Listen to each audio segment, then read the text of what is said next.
Good morning, everybody. Welcome to this edition of The Rundown. I am your host, Craig DeLuz. And, Lord knows we don't do this. I don't do this on my own. I have with me our co host, or my co host. I'll let him go ahead and introduce himself. Hey, everybody, this is Mike Piwowarski. I'll be co-hosting, co-piloting, second in commanding, whatever you want to call it today here on Freaky Friday, here on Feedback Friday, here on Freebie Friday, whatever we're going to be calling it. So welcome and thank you for joining us here on the program. Okay, now, Mike, this is the first time we've done this where we're actually taking comments and things like that through Facebook Live. So here's what I'm going to need you to do, bruh. I'm going to need to hand the reins over to you because I have to be both in front of and behind the camera at the same time. So I'm going to ask you, I'm going to hand the reins over. Here, wait, here you go. Oh, no, over here. There you go. There you go. You got him? You got him? Okay, yes. How did you do that? That's amazing. That's amazing. How did you do that, Craig? That's oh, man, the magic of movies. Hollywood, right? It's CGI. Okay, please do me a favor. For those who do not know what you're holding, please tell folks what it is and why you're holding it. This is an 80% piece of aluminum. We don't want to say beyond what that is because we don't want to get us all canceled here. So this is an 80% piece of aluminum brought to us by our friends at Grid Defense. You can see there, I think it's right down. No, it's over that side. That side there. It says Grid Defense right over there. Grid Defense. So it's brought to you by Grid Defense. They're giving this away today. This goes about $100, depending on where you go. Maybe more here with the old Sleepy Joe trying to take them away from you. So we want to thank our friends over at Grid Defense for this nice little parting gift we have for those that somebody that's going to be participating today in the comments section. So, well, hey, I just want to let you know that so far already, our good friend Kevin Sona from Florida Carry is already chimed in and wished to say hello. And then Jeff Pam Brown from the Hometown Heroes Alliance has commented as well. So it looks like we are already have two front runners to win the 80% aluminum thingy-bob. That's right, the 80% aluminum thingamabob. And for the record, that guy Kevin, he sounds shady. I'm just saying. Let's say now, Craig, you got the comments there. I can't see them, so you're just going to have to feed them to me. So let me know what's going on and interrupt me as okay. We go. Well, just so that Kevin knows, Kevin, if you're going to call it a paperweight, by insulting it, it's going to affect your ability to possibly win it. Just so you know. Yeah, so, don't hurt its feelings. It has. Don't hurt its feelings. It has feelings. Right. It is an animate thing because, as we all know, because guns, obviously, because they can, are guilty of violence, then they must have feelings and emotions. Well, sure. Listen, this is what we're trying to control, Craig, right? This is the item that goes around and does all the damage, does all the harm. It's not the person that has it in their hand. It must be the gun's fault, right? It must be the gun's fault. It has got to be the gun's fault. Look, it has feet right here, so it just walks away. It was funny. I was talking to a group the other day, and I told them, I said, I know that guns don't have the ability to enact violence because I know I've tried. I've laid all my firearms out. I've spoken very harshly to them and told them, called them very bad things. And I'm sure they got very angry. And I even made it a point to open up several bottles of bourbon and whiskey and set it out in case they needed some additional enticement to get violent. And, nothing happened. They didn't get violent at all. Listen, never, ever underestimate the value of bourbon as a lubricant. I'll just say that, So you put it there next to your firearms. If they're a little dry and you've got to run that gun, a little bit of bourbon inside your gun works just fine. And a smooth, smoky aftertaste is what you get. A smooth, smoky aftertaste. Yeah. All right. I think folks are tired of the banter now. I think they're ready for us to get on with the news. Wait, this is all banter. It's what we do. We just have news in the middle of it. All right, so here's what we got. First story today, Craig. Somebody sent me, the comedian Samantha Bee? I'm not familiar with her. I don't, maybe just because I don't have a lot of time for Hollywood garbage, and it seems what it's come out of. I guess she's got some kind of a cable-based talk show or something, and she made it pretty clear that she was adamant against guns this past week, and that some of her friends were also adamant against guns, and clearly, Craig, holding the firearms and firearms industry responsible for every shooting that's ever occurred, every bad act that's ever occurred with firearm is because of the gun and the gun industry. And And also, let's not forget the right-leaning politicians, the conservative politicians. They believe in things like, what's that darn thing? The Constitution. They believe in what the Constitution says and what all the amendments say, not just the Second Amendment. But there was a little bitty clip that she had with her and her friends talking about what they think we should do about firearms, Craig.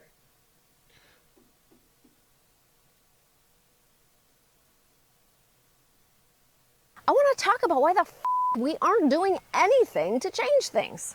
I mean, look, no one wants to talk about the midterms right now. I don't, but we genuinely just have 18 months to try to do one thing about gun control. After that, who knows? Our next president will be a Teddy Ruxpin that's been programmed to just say the N-word, which means we have to do something now. Just do one thing. Do one thing about guns. Do one thing about gun control. Do one thing about guns. One thing. Do something. Do something. One thing. Do one thing. I believe in you. It shouldn't be this hard. Do one thing about gun control. Do one thing. Do one thing. One thing? Do one thing. bloody thing. Do one thing about guns. Do something for children like my son. Do one thing. Do one thing. Do one thing. Do one thing. Do one thing about guns. I really hope this works because I owe these people tens of thousands of dollars on Cameo.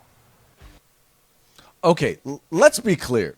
These are all a bunch of idiots. They're a bunch of morons. They have absolutely positively no idea what they're talking about. Because, just to start off, as I said before, I don't know one gun that has gone out and shot anyone. Yeah, absolutely right, Craig. And I think this is the theme for this week's programs that we've had on, is we've been dealing with groups of morons. And this is clearly a group of morons that we have there. Yeah, I'm going to say it. I'm going to call them morons. Don't care. I recognized one person. Craig, did you recognize more than one person in that little montage? I recognized two. One was Gabby Gifford. That's the one. But the other one was Ilhan Omar. You may not have recognized her because the camera was so far back, her huge noggin didn't stand out the way it normally does. I didn't recognize her without her married brother standing next to her. I didn't realize that was her. All right, listen, one thing, huh? They want to know one thing. Let me tell you about one thing that we've done with firearms. First off, the Second Amendment guarantees us that right, and it's been that right for a very, very long time, since the Bill of Rights was codified as part of the Constitution. Since then, one thing. You want one thing done, Samantha? How about the National Firearms Act in 1934, where you took away half the guns available? And you know what that was in response to? Knee-jerk response to a criminal act, the St. Valentine's Day Massacre. So we're going to take firearms away from all the other law-abiding citizens because a couple of hardcore organized crime criminals use those firearms. You know what? I think it was still illegal to murder back then. We probably should have just stuck with that law. Federal Firearms Act, 1938. That happened. Come along. Now we have to take firearms manufacturers and put them under all kinds of restrictions. Gun Control Act of 1968. This is one of my favorites, Craig. You know what the Gun Control Act of 1968 came from? The Kennedy assassination. Here's the FBI got Lee Harvey Oswald under surveillance because he says, I'm anti-American. I'm going to go live in Russia. And then he comes back and the FBI fails to follow him. And the guy shoots and kills the president. Don't worry about what the FBI failed to do. We're going to create the Gun Control Act so all the other 250 million Americans at that time in the country can't have their firearms rights. What else we got? The Firearms Owner Protection Act of 1986. That comes along. That takes away all new Class 3 firearms, machine guns. It redefines silencers. The Brady Act. Let's not forget the Brady Act of 1993 after President Reagan got shot, by the way, by a psychopath, by a guy who did everything and followed every law up to that point. Because guess what? Attempted murder of the president was still a crime, but that's not enough gun laws. We need one more. Let's do the assault weapon ban, because somebody used an assault weapon at a bank robbery. So we're going to ban them across the country. And for 10 years, the assault weapon ban was in place and nothing happened. Craig, we can go on and on. Magazine restrictions, age restrictions. They want to take away bump stops. They want to take away 80% lowers. One thing, hey, Samantha, guess how many effing things we've done? All right. We've sat and we've obeyed and listened to all your crappy laws. Well, now it's the reverse time. Now we're coming back. We want them back. we're going to erase these laws. We're going to get back to the original firearm law, the Second Amendment. And there you go, because that's what you do. You want to be productive. Get rid of gun-free zones. You want to do one thing that matters. Let legally armed citizens carry legally carried firearms wherever they want to. So maybe they could defend themselves against these whack jobs that followed every law you passed. You literally are stealing all of my talking points, except for one, and I'm actually going to steal this one from Jeff, who pointed out he did one effing thing. He bought another gun. There you go. Outstanding, Jeff. That might be comment of the day right there. I remember when you had the people who were like destroying their firearms, and they were like, one less gun. Do you know if you remember that hashtag? Yep. Well, that was when I actually went out. That was the first time I decided to go ahead and trick out my AR, and then I also went out and bought another gun, and I put hashtag one more gun, simply because here's the thing, folks. Here's what we know. The number one way to prevent or reduce the number of mass casualty events involving firearms, I call them that because I don't call it gun violence, because guns don't commit violence. But the way in which you reduce it is by allowing citizens to be able to defend themselves. Right? 98%, we already know this, 98% of these shootings, of these incidents occur in places where individuals are barred from being able to defend themselves. Why? Because these folks are looking for easy victims. So let me offer to these folks one thing that they can do. Shut the hell up. Yeah. Go back to Hollywood, live in your little cave with your secured gated communities with the the armed people protecting you. You go back to doing that. All right. That's what it's going to do. Craig, we can go on with the list forever. That's the last two couple shootings. We had the FedEx shooting. A gentleman, it's a gun-free zone, by the way. FedEx was a gun-free zone. That company decided they were not going to allow individuals to carry firearms in there. Because, Craig, you never know what firearm's going to do, right? One of those gentlemen in the parking lot was killed running for his truck to get his wild and crazy guns. Yep. He was killed trying to get the firearm from his truck because he followed the law. Do you think the shooter followed the law? Do you think he did? Not so much. Every instance we look at, we can see how somebody, and again, that guy was a whack job. The police had already taken his guns from him once, and then they took surveillance off of him. Listen, it's not the gun problem. They took the gun away from him. What they need to do is take the person out of society. If he's that bad and he cannot own a firearm and you're worried about him being a threat, we got places to put those people. Exactly. We don't have a gun problem. We have a violence problem. Let's figure out how we deal with violence. And because that's the issue here is, for some reason, we have a generation of people who've decided that for whatever reason, I'm angry about something or whatever, I am going to now decide that I am going to take out my frustration, my anger, whatever it is, out in a violent way, and I'm going to utilize a firearm, because firearms have been a part of our culture forever. I mean, since the beginning. I mean, they are as American as, mom and apple pie. And so anyway, so it only makes sense that we start to look at how do we solve the people problem, not the gun problem. Because the only problem with guns is that we're infringing on people's rights to be able to possess them. Listen, I'm not a mental health professional in any means, but ever since we closed state hospitals down and we became a touchy-feely nation, that's when we've had the problems with the criminally insane out there buying or getting firearms, either stealing them, killing their parents to take the firearms, or stealing them, or outright, listen, I've never had a criminal charge against me, so I'll go take your background check. Now I've had your background check. You know what background checks do, Craig? They predict the past. They don't tell you what's going to happen in the future, okay? But we'll go take your background check. We'll do your waiting period, right? Just one more thing, Samantha, right? One more thing. Load of crap. Yeah, we need to get off this topic, Craig, because I'll go off on her. So we'll just do, not that I haven't already, but let's roll into the next topic. Our good friends out there in Washington State, they have the privilege of having Governor Jay Inslee as their governor. That's clearly a facetious statement. They don't have Captain Florida like we do down here with Ron DeSantis, but they have the opposite. They have a bizarro world going on up there in Washington State. Washington State has open carry. They allow in some of their many locations around the state. For those that don't know, 45 states allow open carry in some recognized sort, not just some weird limited capacity.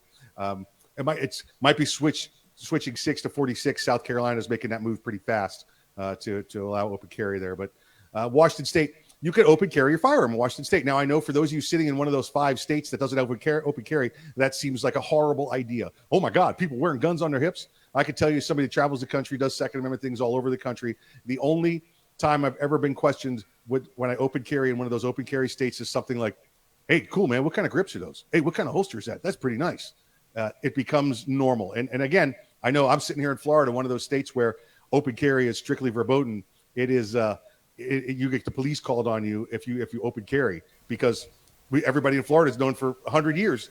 All guns are bad guns. So only cops get guns and only military has guns. So anybody that sees it has been conditioned to call. You go to another state, you go to a Virginia, you go to a Georgia, you go to wherever you go and they have open carry. It's a pretty common sight. It really is. When you get outside of the major metropolitan areas, where it's legal, but it's just very common to see it in certain places. Well, Washington State, you could open carry there, except now the governor has decided he's not going to let you open carry near the government buildings, near the Capitol buildings, near any demonstrations around the Capitol buildings, any demonstrations in and around the government centers, because they've decided that your right to protect yourself, your right to carry, your Second Amendment right is less important than their unfounded fear of firearms. Yes. Go ahead, Craig. I'll let No. you Because I just, ultimately what it comes down to is it's not about making people safe. It's about making people, quote unquote, feel safe, right? In other words, if my having a firearm on my hip makes someone not feel safe, then that's all it really takes. But in actuality, they are more safe because I have a firearm on me, but because I have a firearm on my hip. Because I am now, in many cases, the only person protecting them from someone who seeks to victimize anyone who is in that particular location. I remember I was in California for the longest time. We were able to conceal carry. Conceal carry holders were exempt from the School Gun-Free Zone Act. Well, I remember that once it got overturned, I had one of my fellow board members say, I'm glad they did that because I don't know that I would ever really feel comfortable around someone with a gun if they had a gun on them. And I leaned over and I told him, I said, you do realize that for the last 11 years I've been on the board, and I've been on the board now 16 years, every time you were around me, especially at board meetings, I was carrying a firearm. And he looked at me kind of funny. I said, most people, they're not doing it because they're trying to brag. They're not doing it because they're trying to show off. Most people carry a firearm because the goal for them is they want to make someplace safer, right? We're a small school district. We can't afford to have we can't afford to have security guards at our meetings. And if someone shows up and they're angry or they're upset, the only thing standing between them and everyone else and an act of violence is the armed individuals in the room. Now, I'm not saying everybody has to carry a firearm, but when people do, there's this saying, an armed society makes for a polite society, because people know that negative interactions have a greater likelihood of having a really bad effect, meaning they get shot. So I don't understand this. Now, the interesting thing about this is we're eventually going to see the conversation about the right to bear arms.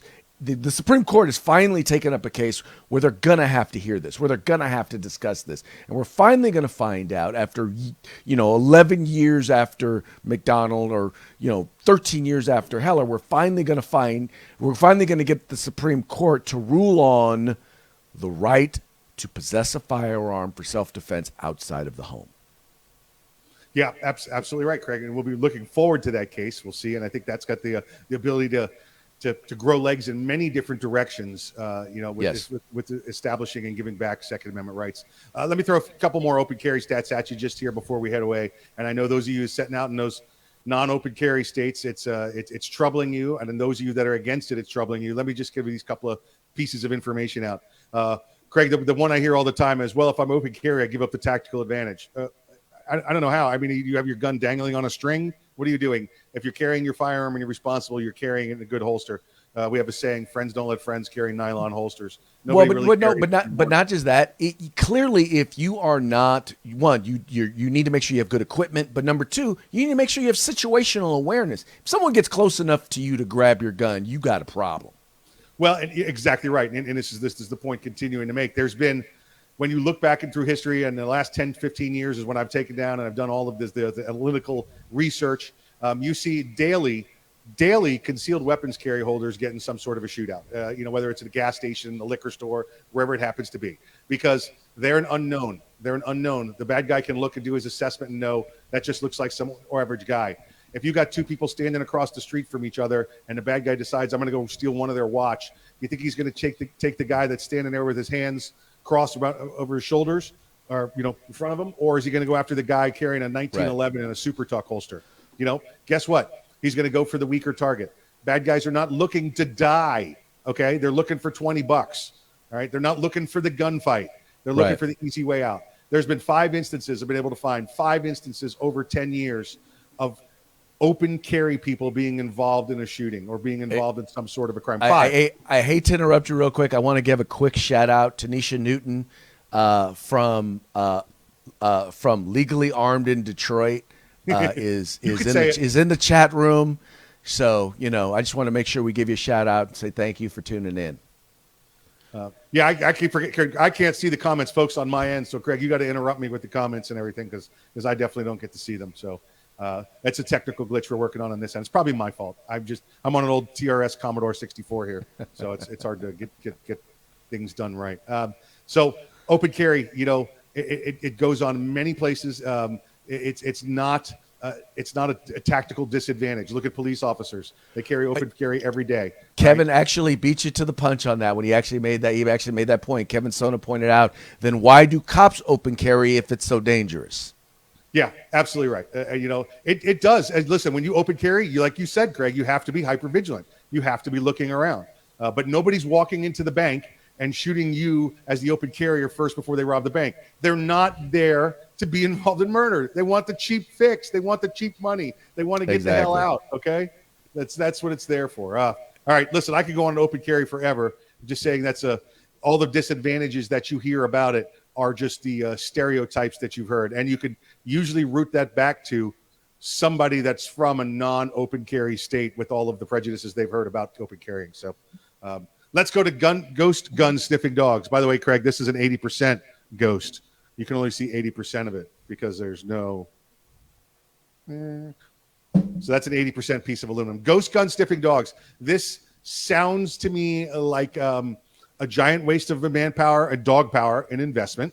And it's going to be a way to violate constitutional rights. Now, we all know canines used in law enforcement are an incredible asset, incredible tool, whether it happens to be for bombs, for drugs, whatever their purpose happens to be.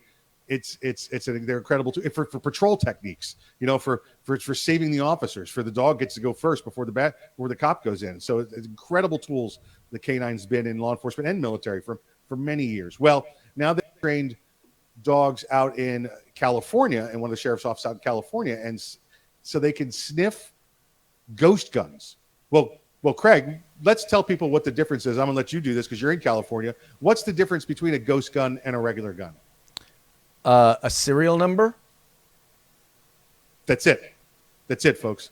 For those that don't know, it's 100% legal in the federal law for you to make your own firearm. Now, there are kits out there, 80% kits, something like this, with a big Wait. center. I have my 0% kit. You do. There's your 0% right there. My 0% lower. And the only difference between this and hold up yours is the programming of the CNC machine. That's the only difference. That's about 15 minutes on a CNC machine. Block of aluminum. Yep. 80% block of aluminum. There you go. So the only difference is the serial number. You're allowed to make your own firearm. And when you make your own firearm, it doesn't have to have a serial number on it. We still recommend everybody put some sort of identifying marks on it. If it ever gets stolen, how could you describe it? Well, it looked just like everyone else's. Make sure you got some kind of markings on it if you're making it. You can make your own firearm. It does not have to have a serial number on it. If you were to sell it later on after you've owned it for a while and decided you don't want it anymore and you want to sell it, you could put a serial number on it, let the ATF know that serial number is on there, and you could sell that firearm. Now, you can't make these on your own and just start selling them. That's another crime altogether. So only difference is the engravings of the serial number. So, Craig, my question is, how does the dog sniff no numbers? I mean, if that's he's only looking for, I don't know, guns, but that would be a pretty darn smart dog. What you're going to wind up happening, what you're going to wind up having happen is this: is individuals are going to get. I'm sorry, now I got you on there. What you're going to wind up having is you're going to wind up with with dogs who are going to be sniffing, and they're going to be sniffing and catching people who are carrying a firearm. Right now, here's this thing in California. I know y'all don't, y'all talk all bad about California, and trust me, we deserve it. 99.9% of it when it comes to in particular when it comes to firearms. But we also have a thing called concealed carry permits here in California, and you have some counties, some sheriffs, and then the sheriffs and police chiefs are the ones who have the discretion as to who they want to give these out to. Well, some just believe that, like mine, Sheriff Scott Jones believes that you have the right to keep and bear arms. So if you just want it for self-defense, as long as you pass the background check and take the class, then boom, you can get your permit. But so if we're carrying a firearm legally on us with a permit, mind you, those bomb or ghost gun sniffing dogs are going to smell the firearm on me.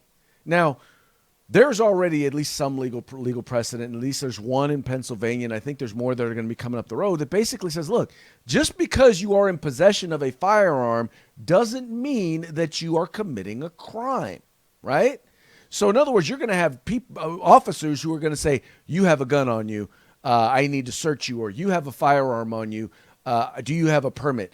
Well, I'm sorry, you don't get to just stop me and question me because you assume that I'm committing a crime because I have a firearm. Legal possession of a firearm is not in and of itself evidence of a crime, but that is what they're trying to do with the sheriff's department there in Santa Barbara, California. Yeah, I'll give you a poor example, Craig, because they don't really compare. But with vehicles and driving, police officers can't just pull people over to see if their license is valid. There has to be some other reason that lends them to believe reasonable suspicion or a probable cause for them to make contact with that person and to further investigate. This has been found over and over again, especially in all of these open carry states now, constitutional carry states, 20 states now where carrying the firearm is legal without any type of license whatsoever. So unless they're committing some other crime besides you see that they're carrying a firearm, because again, carrying a firearm is not illegal. Well, exactly, and I think Patrick Collins, firearms instructor out of Georgia. Hey, thank you for tuning in. Phenomenal guy. If you are in Georgia and you're looking for a firearms instructor, look up Patrick Collins. He's the guy. Make sure you hit him up. But he asked the question, do they have the right to stop and detain you? And the truth is, no, they don't.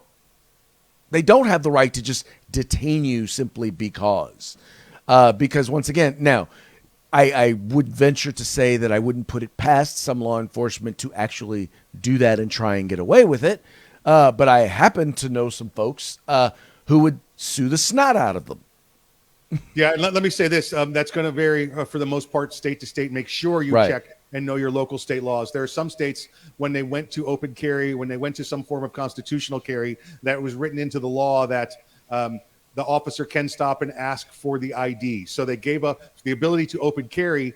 They allowed the police officers to come over and check to make sure they have a valid ID. So that a valid concealed or carry ID. So that's different from state to state. Don't take what we've just said and go around the country and think you can do whatever you want. Make sure you know the laws of the jurisdiction you're in. But for the most part, you must have, unless it's written specially into a law, you must have reasonable suspicion or probable cause to stop and talk about a firearm. But if you need a dog to sniff out a firearm that's being open carried, you probably need glasses. This gets me, Craig, because like I said, it's dogs sniffing out ghost guns. So here's what I see. They train the dog to smell out the polymers. They train the dog to smell out the steel of the slide.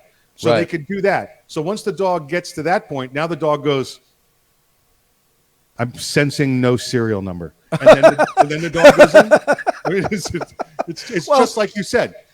These dogs have trained now to go after all guns. Now, listen, ghost guns are legal in 47 states.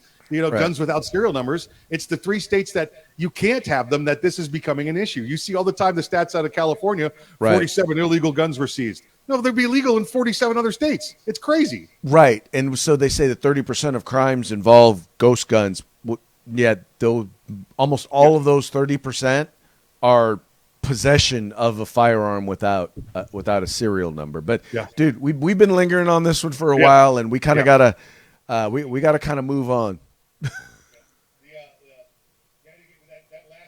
Going to lead to everybody legally carrying a firearm getting stopped by these dogs. Orlando Airport. Listen, I'm bringing this up. I'm trying to hold it here on the phone at the same time as I'm looking for the quotes here. We just had the CDC come out in the last day or two saying, listen, it's you don't have to wear your mask if you're fully vaccinated. You don't have to wear it indoors. You don't have to wear it outdoors. And they kind of blindsided a lot of people with that. Well, remember we talked about earlier this week, might have even been last week, Craig, where the Democrats can't let it go. As restrictions loosen, they can't let it go. They want to still have the control. They want to still wear the mask. They want to still be behind closed doors. They can't let it go. They can't quit quarantine. Exactly right. I can't quit you, quarantine. I gotta have you. This is what's come out of the CDC. The CDC said that fully vaccinated people can resume activities without wearing a mask or physically distancing, except where required by federal, state, local, tribal, or territorial laws and regulations, including local business and workplace guidance. Okay, so you're outside, you do whatever you want. That's great. You go to a business, and the business says, we want you to wear a mask in here, and you don't want to wear one, take your money somewhere else. Don't fight with the private business owner. They've been led down the wrong path, and they're not worth my money. They say, please remember that this new CDC guideline for those that are fully vaccinated still calls for wearing masks in federal facilities. Okay. Then it says, including airports and public transport. All right.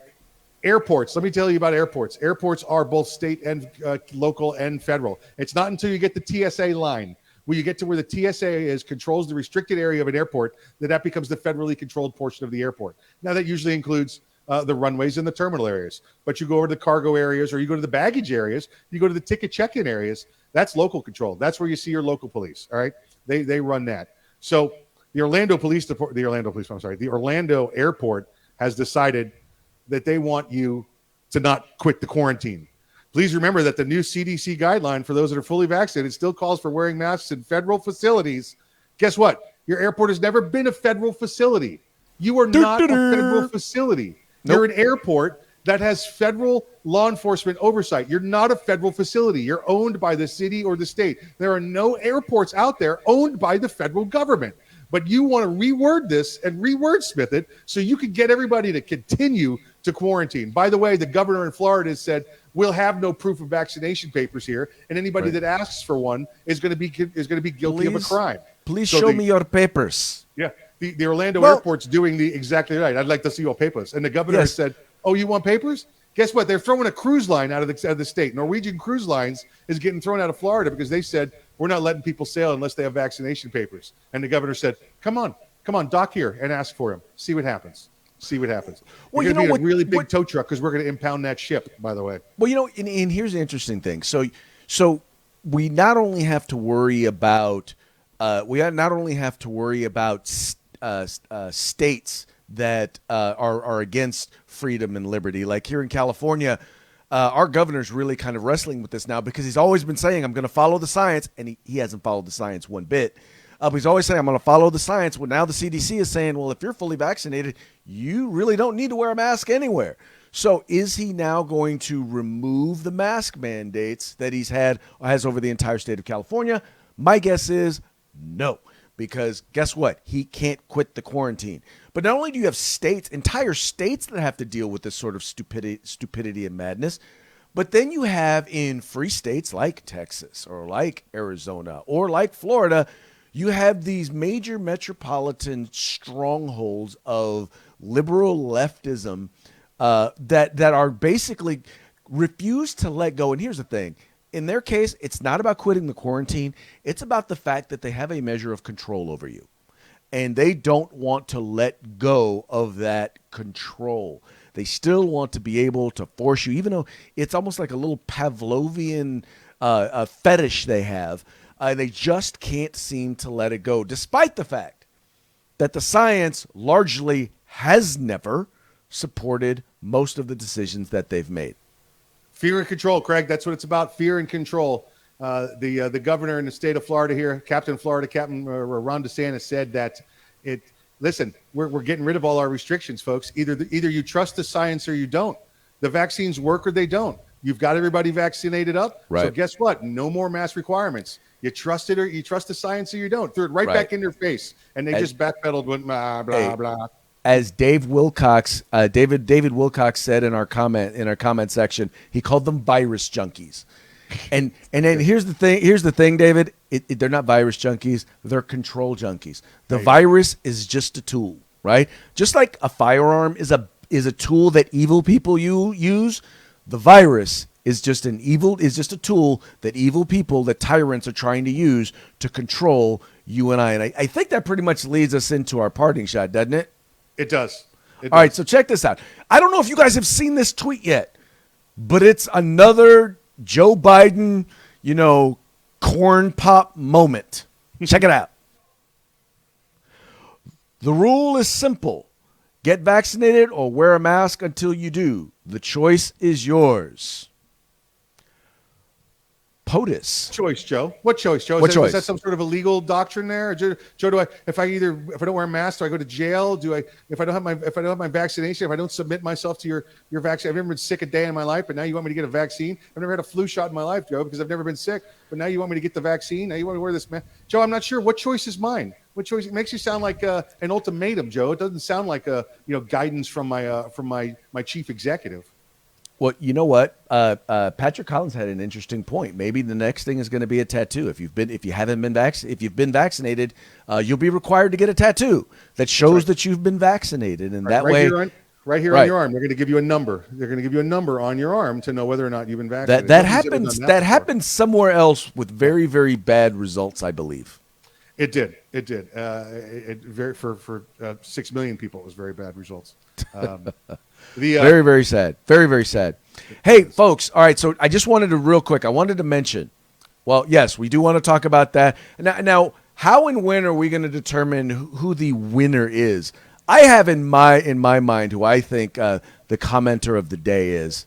Do we want to talk about it now? Do we want to put it out now, or do we want to put it out maybe later in the comments? Heck yeah, you got all the comments, so let's do all the comments now. They're all sitting there. First, I want to thank again our good friends at Grid Defense. We'll be doing this the next month or two with them on all of our Feedback Fridays, Freebie Fridays. We'll be giving away some 80% lowers here for you, for those people. I want to thank Joe and TJ over there and the whole crew at Grid Defense for being our first partners here on the rundown. Well, I'm just going to exercise executive authority. Since I'm here in California and we do we don't really need to do things democratically or anything here in California.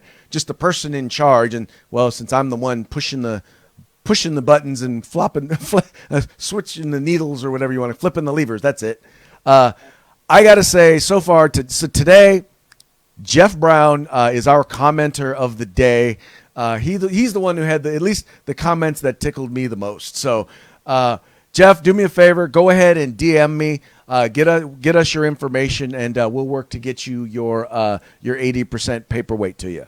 That's right. And if you're in one of those states where you can't have one of these, we will gladly keep it for you and show you what it looks like when it's complete. every Friday, we'll keep it for you and show you what it looks like every Friday. Yeah. If you're in one of those states, we'll get you something else. We'll find. Yeah, we will definitely figure it out.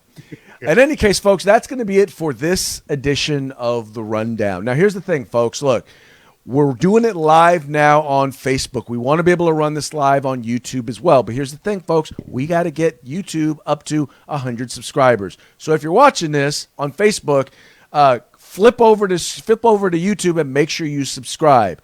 Also, make sure that you are liking and sharing, letting folks know about the Rundown. Like, share, subscribe.